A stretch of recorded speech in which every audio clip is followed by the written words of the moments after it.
to be just another Sunday dinner. But nothing about that evening felt ordinary. Not the heavy silence in the air, not the sideways glances from my cousins, not even the way my mother had paused mid-sip of her wine when I walked in with Ethan. Before we begin, drop a comment and tell us what would you do in this situation? Be honest, tell me in the comments below. We read every comment. Let's begin. The dining room of the Harper estate was glowing under a crystal chandelier, the long mahogany table filled with roast beef, baked potatoes, heirloom china, and polished silverware that probably hadn't seen a speck of real love in decades. I barely made it past the entryway before the first comment hit. Wow, she showed up, Aunt Linda muttered, loud enough for everyone to hear, fork still in her mouth. Guess even the help gets time off. My stomach nodded, but I smiled. Because I was used to this. They always looked at me like I didn't belong. As if I was an unwanted smudge on the family portrait they desperately wanted to keep spotless. My husband, Ethan Whitmore, gently squeezed my hand. He knew. He always knew. His eyes flickered toward me, full of warmth beneath his quiet strength. In his charcoal suit and tailored navy coat, he looked like every inch the quiet billionaire nobody realized he was not yet. We hadn't told them about who he really was, what we really owned, not because we were hiding, but because I wanted to face them as me, not as the woman married to a man they'd grovel to if they knew his last name. We sat near the end of the table, far from the seat my father always reserved for his real children. It was my younger half-sister Natalie who got the seat next to him. Perfect Natalie, with her Ivy League resume and designer smile. She looked at me with that glossy pity she wore like lipstick. "Oh," she said, tilting her head. "You wore that dress?" Ethan leaned in and whispered, "You look incredible, Willow." I smiled, but I was already bracing. Then it came. The blow I somehow never expected, though maybe I should have. My father set down his wine glass, wiped his lips slowly with a linen napkin, and looked straight at me. His tone cut the air like a cold blade. "You don't belong at this table." The room went dead quiet. He didn't blink. "You're not my real daughter." I couldn't breathe. He wasn't done. "You mean nothing to me." A few of my relatives gasped, but none of them stood. A few looked away. One or two bit their lips to stop smiling. My uncle chuckled. Natalie smirked, eyes sparkling. And I sat frozen. My skin burned. My hands trembled in my lap. But Ethan stood up. Slowly. Powerfully. Calm fury written across his face. He pushed back his chair and looked at my father, then at every single person at that table. "I didn't want to do this here," he said, his voice low, clear, and commanding. "But since you've decided to humiliate my wife, my family, in front of everyone." He reached into his coat pocket and pulled out a thin, black folder. My father scoffed. "What? Are you going to show us her grocery list?" Ethan's jaw tensed. "No. Just the documentation from the Whitmore Trust." Aunt Linda's fork dropped. He continued, "The same trust that owns 51% of Harper and Knox Holdings. The same one that funded your last bailout. And the same trust that, effective this morning, froze your personal assets for breaching an ethics clause." My father stood. "What the hell are you talking about?" Ethan tossed the folder onto the table, and the pages fanned out, filled with bank stamps, signatures, and power of attorney statements. My dad's face drained of color. "You think she's nothing?" Ethan asked, his voice growing sharper. "That woman you dismissed? She's the reason you're not already bankrupt. She's the woman I love. And the only reason any of you are still sitting here smugly sipping wine is because she let you." The silence that followed wasn't just awkward. It was shattering. My mother's hand shook as she reached for her wine. My sister's jaw fell open. My uncle looked like he'd seen a ghost. And I just sat there, blinking, heart racing, soul trembling. Ethan turned to me and gently took my hand. "You ready to go home, Willow?" I nodded, still too stunned to speak. As we walked out, past the table, past the chandelier, past the house where I once begged for their love, I didn't cry. Not this time. Because this time, they weren't laughing. This time they were begging me to look back. The car ride home was dead quiet, until it wasn't.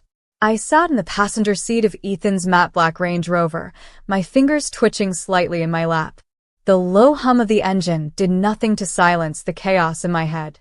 But when I looked at him, his hand gripping the wheel, jaw clenched, gaze fixed straight ahead, I saw it. The same storm I was swallowing. I didn't expect it to go that far. I whispered, my voice thin. Ethan didn't answer immediately. Then, with a sharp exhale, he said, I was ready. Were you? He finally looked at me at a red light, his eyes piercing through the dark interior like fire through ice. Willow, you've let them mock you long enough. You've spent years carrying their shame like it's yours. But it ends now. I swallowed hard. I wanted to believe that. God, I did. But it wasn't that simple. Growing up, my father, Stephen Harper, had always made me feel like a placeholder. Not quite a daughter. More like a duty he begrudgingly tolerated because of a fling he had with my mother before she passed when I was 7. After she died, he remarried in just under a year. Then came Natalie. His true heir, as he always called her. The one who had his name. His blood. His pride. I had the last name, but never the seat. I turned to the window, blinking back the rising sting behind my eyes. I just didn't expect him to say it out loud. Not in front of everyone. Not like that. You expected too much from a man who's never treated you like you mattered. That one hit. Ethan parked the car in front of our brownstone in Brooklyn Heights. Under the street lamp, the red brick exterior looked warm and safe. I'd forgotten how much I needed that. He turned off the engine and placed a hand over mine. Let's stop reacting to them, Willow. Let's make them react to you for once. I turned to face him, breath hitching. You already did enough tonight. You haven't even seen what I'm about to do. The next morning, the bomb dropped. Front page. Forbes. The Wall Street Journal. New York Business Weekly. Billionaire Ethan Whitmore acquires controlling interest in Harper and Knox Holdings, names wife as new chair of the board. The headline hit them harder than any slap ever could. By 10 a.m., I had 63 missed calls. 12 from my father. 24 from Natalie. Several from Harper and Knox executives. The rest from distant relatives who suddenly remembered they had my number. I didn't answer a single one. Instead, I stood in front of the mirror in our bedroom, wearing the navy blue power suit Ethan had tailored for me months ago, back when I said I'd never be able to face those people as anything but just Willow. You look like a storm in silk, he said from behind, adjusting his cufflinks. I met his eyes in the reflection. Do you think I'm ready for this? He smiled slightly. I think they're not. When I entered the Harper and Knox headquarters later that day, the receptionist stood up like I was royalty. I was no longer the forgotten daughter. No longer the side piece to their perfect portrait. I was the woman who now owned the table they once kicked her from. Ms. Whitmore, the executive assistant, stammered, standing quickly. Your father's in the boardroom. They're all waiting. Of course they were. I entered with Ethan 2 steps behind me.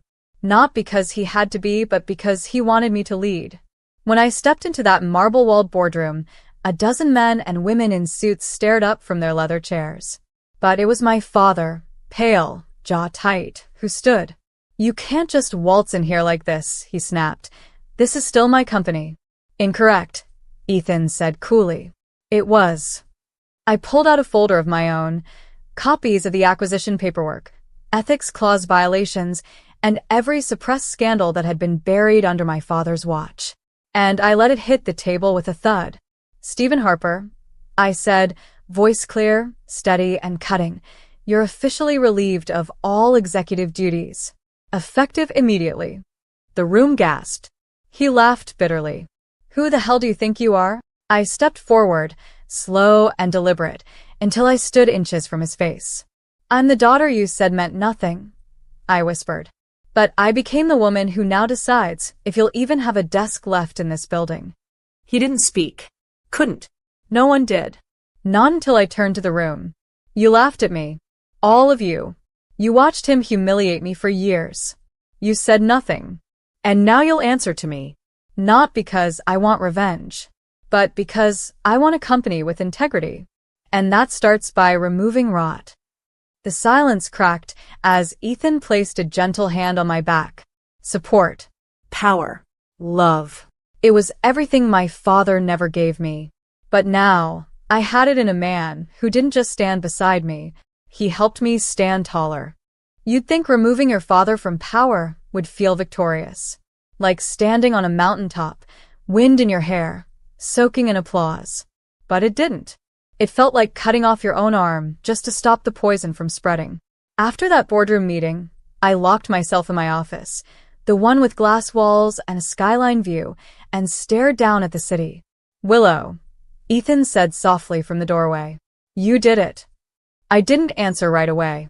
He walked in, closed the door behind him, and crossed the room with those calm, steady steps I always relied on. Talk to me. I don't know if I'm proud or shattered. He knelt in front of my chair, took both of my hands, and kissed my knuckles. You feel both. Because you're human. I wanted them to respect me, I whispered. Not fear me, not hate me. They never respected you. They used you, discarded you, mocked you. But now they don't get to ignore you anymore. I looked into his eyes. My husband, my protector, my anchor, and the only person who never once treated me like I had to prove I deserved love. And it hit me, this wasn't just revenge. This was reclamation. Then I need to lead differently, I said slowly. I need to make this place better. Not just for me, but for everyone like me who's ever been made to feel invisible. Ethan nodded. Then start tomorrow. But fate had other plans. Because as I stepped out of the elevator later that evening to head home, Natalie was waiting in the lobby, dressed in black, crying. I stopped. What are you doing here? She walked straight toward me, ignoring the security guard who tried to intercept. Willow, please, I didn't know. I didn't know he wasn't your real father. I froze. What? She wiped her tears with trembling fingers. Dad, he told me yesterday. After you left dinner. He told me your mom had an affair. That you were never his.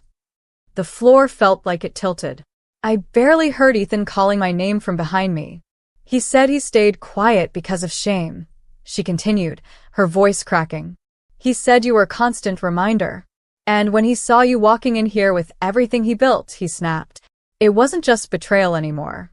It was abandonment built on a lie. The ground beneath everything I'd believed cracked wide open. Ethan stepped forward, wrapping his arm around me. Willow, we'll find out the truth. And I knew he meant it. Because 24 hours later, we had it. The DNA test confirmed what I hadn't wanted to believe. Stephen Harper was not my biological father. But there was another name. A man listed on the birth certificate filed under seal in a hospital in Connecticut. A name my mother had erased from every document before she died. Michael Langford, founder of Langford Biotech. Net worth, $12.4 billion. And apparently my real father. The next 2 weeks felt like living someone else's life. Because instead of confronting a man who rejected me, I was being contacted by a man who had never known I existed. His letter arrived in a black envelope. Handwritten. Gentle. Curious. I have no excuses. Only a desperate hope that I get to know the daughter I never had a chance to love. I didn't answer right away. I couldn't. But Natalie kept texting me. Apologizing. Crying. Telling me she never truly knew what it felt like to lose something until she realized I'd never had it to begin with. And then, one night, I found an old VHS in a dusty box in our brownstone basement. Labeled in shaky handwriting. For Willow. From Mom. Ethan hooked up the old player. We sat on the floor. Watched the screen flicker. And there she was. My mother. Laughing. Crying. Talking to the camera. If you're seeing this, it means you're old enough now. Old enough to know the truth. Michael Langford loved me once. But your birth would have ruined him then. I chose to protect you instead of burden him. But I want you to know something. You were never unwanted. You were never a mistake. You were my miracle, Willow. I broke. I sobbed into Ethan's chest. Not because I was hurt, but because for the first time in years, I felt whole. 3 days later, I stood outside a sprawling glass mansion on the cliffs of Newport, Rhode Island. Ethan held my hand. The door opened, and a man in his late 60s stepped out. Silver hair, warm brown eyes that looked just like mine, hands trembling. He didn't say anything. He just opened his arms. And for the first time in my life, I ran toward a father who actually wanted me. Michael Langford didn't try to explain away the years. He didn't make promises. He didn't cry big, dramatic tears. He just looked at me like he'd been holding his breath for decades and could finally exhale. We sat on the patio facing the ocean, wrapped in fleece blankets. The breeze was cold, but my heart felt strangely warm. He poured me tea, with shaking hands. "You remind me of her. Your mother." I never stopped wondering what happened to her after she left. "She protected me," I said quietly. "From everything." He nodded. "She always had more courage than I did." We talked for hours. About her. About what he did with his life. About what I'd done with mine. He didn't flinch when I told him about Stephen. Or the things he said. Or the way he'd treated me. He listened. Really listened.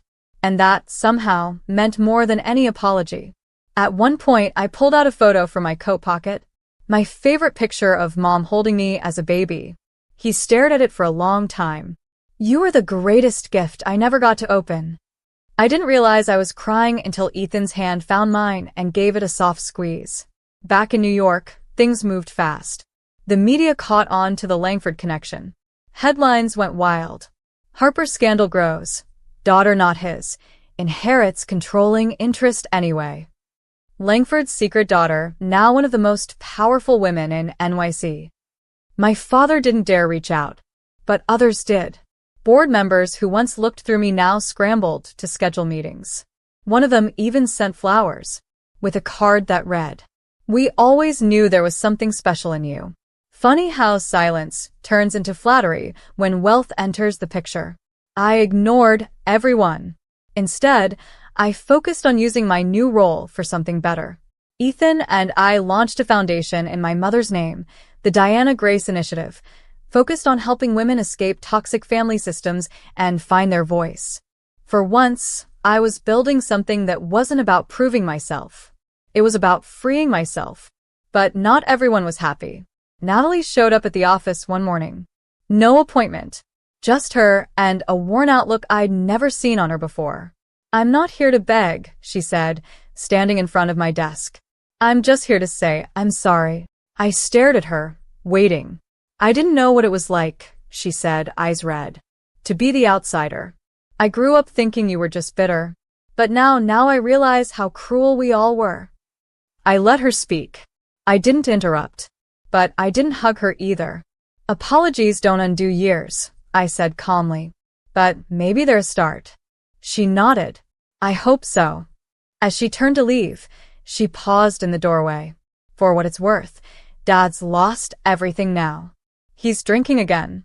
He keeps saying your name like a curse." I looked up. Then maybe that's his punishment. And just like that, she was gone. I sat back in my chair, staring out the window. This city had never made space for girls like me. But I had carved out my own seat at the table. And now I had no interest in ever giving it back. It was a gray Saturday morning when I returned to the Harper estate, alone. No cameras. No press. No Ethan. Just me. I hadn't planned to ever step foot in that house again. But something inside me needed closure. Not for them. For me. The same house, where I was once told I didn't belong, now looked strangely small. I walked through the front door without knocking. No one stopped me. In the living room, I found Stephen Harper, my once father, sitting alone in a wrinkled shirt, staring at a half-empty glass of bourbon. He looked up slowly. Bloodshot eyes. Ashtray full. Curtains drawn. "What do you want?" he rasped. I stayed standing. "Nothing. I just wanted you to see what silence builds." He let out a dry laugh. "You think you won? You think all this money and power makes you better than me?" "No," I said softly. "What makes me better is that I never used my pain to hurt other people. What makes me better is that I survived you." He looked down at the floor. like a man who suddenly saw the bottom of a cliff he'd stepped off years ago. I turned to leave, but paused at the doorway. "By the way," I said, voice calm, "Mom never cheated on you. You knew I wasn't your daughter. And you married her anyway. You just hated me because I reminded you of the truth you buried." He didn't deny it. I didn't need him to. Later that evening, I sat on the rooftop garden of our brownstone with Ethan beside me, watching the skyline shimmer under the night. "I thought going back would break me," I whispered. "But it didn't." He smiled. "That's because you're not the same woman who stood in that dining room weeks ago." "No," I said, turning to face him. "I'm stronger now." He took my hand. "And freer." We stayed there, quiet for a while, until I finally asked, "Did you ever think we'd come this far?" Ethan laughed. "I knew from the moment you told me your story. I saw the fire they tried to smother. I knew you were going to change everything. And I did. I wasn't a mistake. I wasn't weak. I wasn't their shame. I was my mother's daughter, my husband's equal, and my own damn legacy. Let them remember what they said that night. Let them remember how they laughed. Let them remember